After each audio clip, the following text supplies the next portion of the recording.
It is Nay, and I am here with Notebook Cosmetics. I am a social media consultant and manager, as well as a beauty and lifestyle influencer, and I will be doing Fatima's makeup. Hi everyone, my name is Fatima. I am the owner of Musso Beauty, a skincare line, and I'm excited to work with Notebook Cosmetics today in May. Yay! So our focus for today is going to be showing you how you can get a fresh face and simple everyday look while at the same time maximizing products. If you're like me, 2020, we're trying to save. You don't want to spend too much money. So we're going to show you how you can use these satin chubby sticks for your eyes, blush, and your lips and still look like a person. Get out the door. You can go to work. You can go to school. You can go to your 9 to 5, your 5 to 10, whatever it is with these products. So what I'm going to do first, we've already done her eyebrows off camera. I'm going to use the chubby stick in satin. I recommend that whenever you're using any product that is very creamy, if you want to test it out on your hand first. And as you guys can see, it's very, very creamy and it's moving easily. I'm going to pick it up on a brush, and I'm using this shade just to cancel out any hyperpigmentation or any shade from the concealer there. I applied concealer there already, but it's always good to go in with another base shade just to set it off. So it pretty much looks like her complexion, which is what we want, because this is just going to be that first layer, that first primer. And as we are filming this, we're also going to be answering some questions and just talking to you guys about the things that we do. Because this brand is for everyone. So whether you have a job, whether you're trying to hustle or do anything, it can speak to that. So we'll be doing two things at once. So guys, how does beauty play a role in your confidence when you step into a room in your respective fields? Well, I feel like when I look good, I feel good. You know, I feel like the days that I take that extra effort to, wear something cute to go to work, and like I do my makeup, I feel more confident just because I know anyone walking in the room will see me and be like, wow, she put herself together well. And I think that goes for not just teaching, but like anything, like any event that you walk into, any social setting, any business setting. When people see you, their first impression is what they see, because most of the time they don't know you personally. So how you give off and what you represent based on just your appearance really speaks volumes. Yeah, I think for me, beauty is something that's fun. It's something that's creative. So whenever I'm going into any situation, like, it's not always the number one thing on my priorities to do my makeup, but I definitely do take into account, like, how do I feel? How do I want to look? What is the vibe that I want to give? And that can determine the type of look that I do. So for example, today all I did was apply some concealer underneath my eyes, some lip balm and go, because I wanted to be fresh faced. So for me, beauty is diverse, it's versatile, and it goes based on your mood, which I really like, because you can do anything that you want with it. It's not limited to one thing. And I definitely do think as well that when you walk into a room, you make a statement based on how you look, because that's the first thing people see. So it's definitely something that I like to pay attention to, depending upon where I'm going. Oh.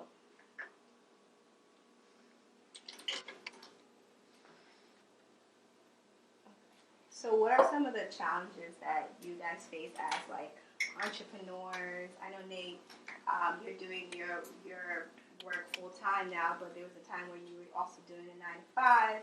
So like juggling that as a boss babe, like what were some of those challenges and how do you like remedy that if you do?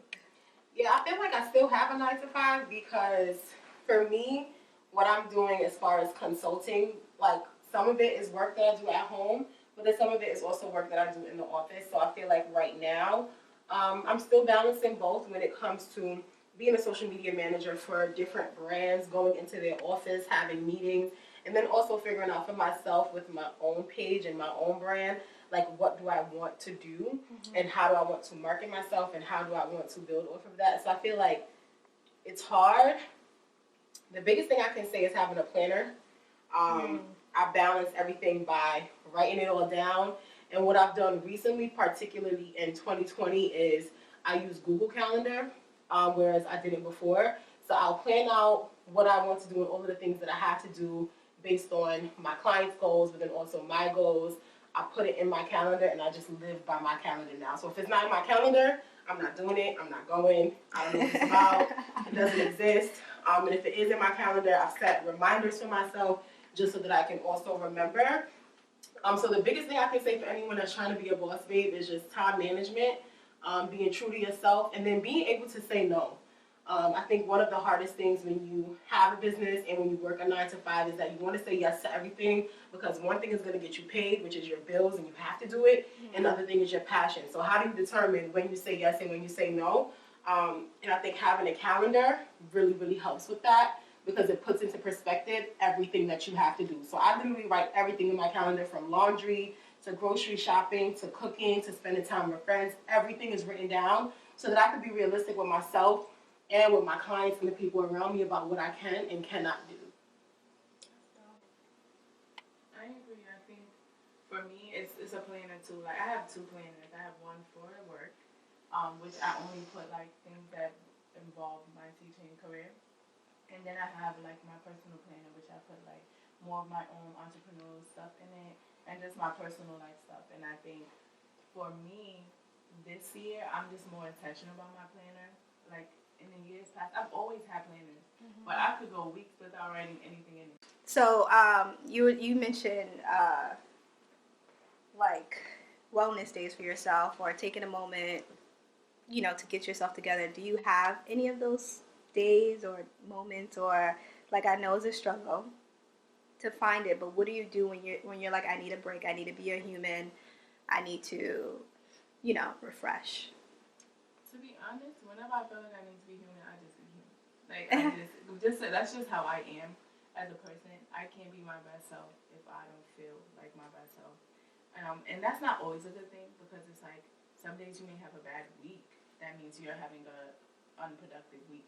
So what I'm trying to do is, even on those weeks that feel like personally things are not going the way it should, I try to make a schedule that's not too heavy on me. So it's like, okay, I can do this, and then leave a day where I do nothing, and then the next day I'll probably do 2 more things. So still things are getting done. However, I don't feel like I'm overloaded with things while I'm also dealing with personal stuff. Got it. So yeah, it's a constant struggle though, and I feel like some people are better at like masking their personal, but I think that it's okay to be human. Like, I personally don't see nothing wrong with it, but when it takes over, that's when I guess it becomes a problem. So just learning that balance of like, okay, I can have feelings, but not to dwell and soak. Absolutely. So Naya, and to piggyback off of that, and masking, as a influencer, are you transparent with your audience when you're feeling something, or do you try to, put on a good face and, get what you need to get through done? My audience always knows, because I'll stop posting. I'm just being honest. For me, I'm the type of person where if things are not going well, like, I find it so difficult. Because also we have to think of what you do as an influencer. You're like putting a camera to your face, or you're sitting in the room by yourself and you're putting the camera. So imagine if you're going through it. How do you now look at this camera or like pull up something and smile when that's not really how you feel on the inside? I feel like some people can do it, and at this moment I'm just not one of those people. I am trying to find a healthy balance between the two, because I don't think that it's okay. Like, the last break that I took, I was gone literally for 3 months. Oh, damn. And when I looked at it, I'm like, that's a fourth of a year. Yeah. That's a whole quarter. That is a long time. But during that time, I made a career change. I started journaling. I, took time to like really figure out what it was that had me, feeling like my self-care wasn't a top priority. And I feel like now I'm in a space where I'm on go mode. Like, and I think that it's so necessary to understand that sometimes self-care means taking a big step back, so that when you take a step forward, it's 50 times further than where you were, because you now have all of the tools necessary within yourself to move ahead. But I never want to take a break for a long time ever again. And I think that the focus on how I'm going to have to do that is by making sure that self-care is a priority on a daily basis, and not looking to self-care when everything has already hit the fan, but like incorporating it into my daily life. So for me, that might mean massages, that might mean reading, That might mean, getting a therapist. That might mean so many things, but I think it's easier to take care of yourself on a daily and put it as a number one priority than to just be so busy with everything that you're doing that you don't focus on self-care at all, because it will definitely get to you. So the best influencers, I guess you'll never know when they're going through it. But for me, I like to be authentic, so my audience always knows. And they're always super supportive. Like, people will DM me, they'll message me, because they are also human. We're all human. So they know what it feels like to be going through things. So I think for me, it's a part of my brand. It's just being real, being authentic, being open, being honest. And when they see I'm going for a while, I think at this point they just know sis is getting her life. She's gonna come back shortly.